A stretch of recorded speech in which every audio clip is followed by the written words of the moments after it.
Hello，咁多位，我叫北極熊，亦都係張美雄。其實咧講緊唔記得咗幾多年前啦，當時我喺一塊橫額上面咧寫咗爭取去北角嘅列車，點知個英文上面寫 North Point 寫錯咗 North Pole， 咁啊當然引嚟嘅梗係全城嘅恥笑啦，笑足我成個月，話我係北極熊。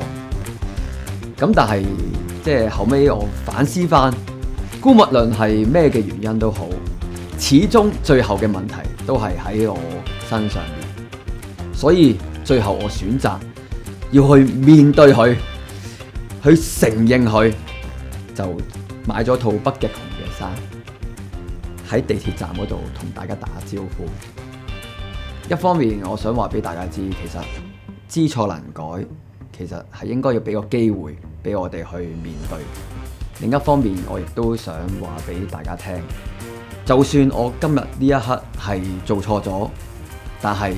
將來我會吸取呢次嘅錯誤，從中成長，希望可以成為更加好嘅自己，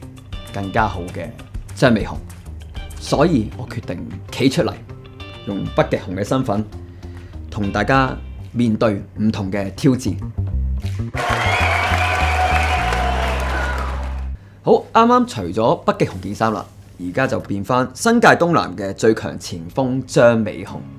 咁我今次參選立法會嘅選舉呢，係有一個主軸嘅，就係叫做突破障礙，踢出未來。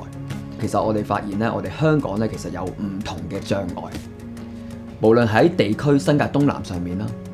香港嘅層次上面啦，甚至國家嘅層次啦，我哋咧都係需要一齊面對呢啲嘅障礙，逐一去擊破佢。咁首先喺地區上面啦，新界東南上面啦，咁啊，譬如我哋將軍澳為例啦，交通上面不足，淨係依賴港鐵，係咪可以有多元化嘅巴士小巴，令到我哋市民出行更加方便呢？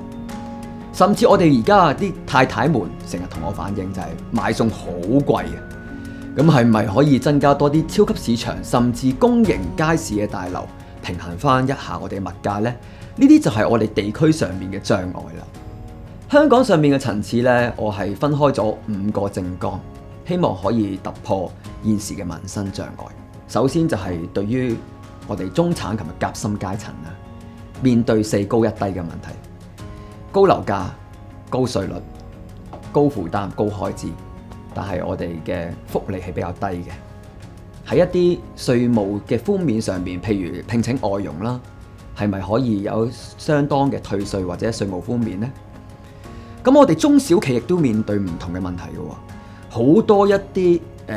不想消費嘅情況咧，令到佢哋面臨一個經營上面嘅困難。我哋點樣去幫佢呢？就要幫助佢轉型啦。呢個就係中小企需要突破嘅障礙。當然仲有青少年兒童面對一啲心理或者精神上面嘅壓力，我哋要突破呢方面障礙，甚至我哋嘅長者亦都需要突破一啲基層嘅醫療不足嘅障礙啦。呢啲就係我哋香港面臨嘅通通要突破嘅障礙嘅問題。咁啊，需要一個有拼勁精神，亦都咧係貼地嘅無政黨嘅議員入到去立法會咧，去逐一踢出未來嘅。當我哋地區做得好，香港做得好嘅話，我哋亦都要協助我哋國家，奉獻我哋香港嘅力量。我哋香港作為一國兩制嘅先導嘅地方啦，我哋嘅超級聯繫人嘅角色係咪做得更加好，擴闊我哋國際嘅朋友圈？所以無論喺地區層次、香港嘅層次，以至國際嘅層次，我哋立法會都需要一啲新嘅面孔、新嘅氣象。獨立無黨派嘅議員出嚟，逐一擊破障礙，踢出香港嘅未來。